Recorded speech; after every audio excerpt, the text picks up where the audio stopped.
Hi friends, நம்ம இன்றைக்கி ஒரு அப்ளிகேஷனில் வந்துக்கிறோம். அந்த அப்ளிகேஷனோட நேம் என்ன பார்த்தீங்கன்னா ஹை ட்ரான்ஸ்லேட். இங்கிட்ட மை லாங்குவேஜ், அங்கிட்ட கம்யூனிகேஷன் லாங்குவேஜ் இருக்குது. அங்கிட்ட வந்து மை லாங்குவேஜ் வந்து நம்மளோட தமிழ் லாங்குவேஜ் கொடுத்துட்டு நீங்கள் என்ன லாங்குவேஜை வந்து தமிழாக மாற்ற போகிறீங்களோ அது இங்கிலீஷ்னு கொடுத்து கிளிக் பண்ணிவிடுங்க.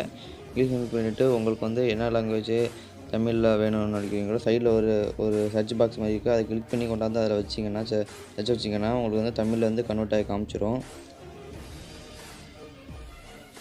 இந்த மாதிரி இந்த நம்ம வாட்ஸ்அப் மட்டுமானு கேட்டிங்கன்னா வாட்ஸ்அப் மட்டும் இல்லை, உங்களுக்கு வெப்சைட்டில் ப்ரௌஸ் பண்ணும்போது இங்கிலீஷில் உள்ள தமிழில் உங்களுக்கு கன்வெர்ட் ஆகி உங்களுக்கு புரியணும்னு நினச்சிங்கன்னா இந்த மாதிரி சைடில் உள்ளதை இழுத்து கொண்டு போய் அதில் வச்சிங்கனாலே உங்களுக்கு தமிழில் காமிச்சிடும்.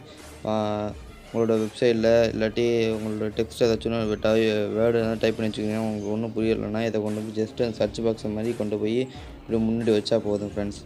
உங்களுக்கு வந்து தமிழில் அது வந்து கன்வெர்ட் ஆகி அப்படியே தமிழ்லேயே காமிக்கும். அதை கிளிக் பண்ணிங்கன்னா மறுபடியும் இங்கிலீஷ்லேயே மாறிடும் ஃப்ரெண்ட்ஸ். இந்த வீடியோ பிடிச்சிருந்துச்சுன்னா மறக்காமல் கீழே சப்ஸ்கிரைப் பண்ணி கிளிக் பண்ணி சப்ஸ்கிரைப் பண்ணிடுங்க. கூட பெல் சிம்பல் வரும், அதையும் கிளிக் பண்ணிடுங்க.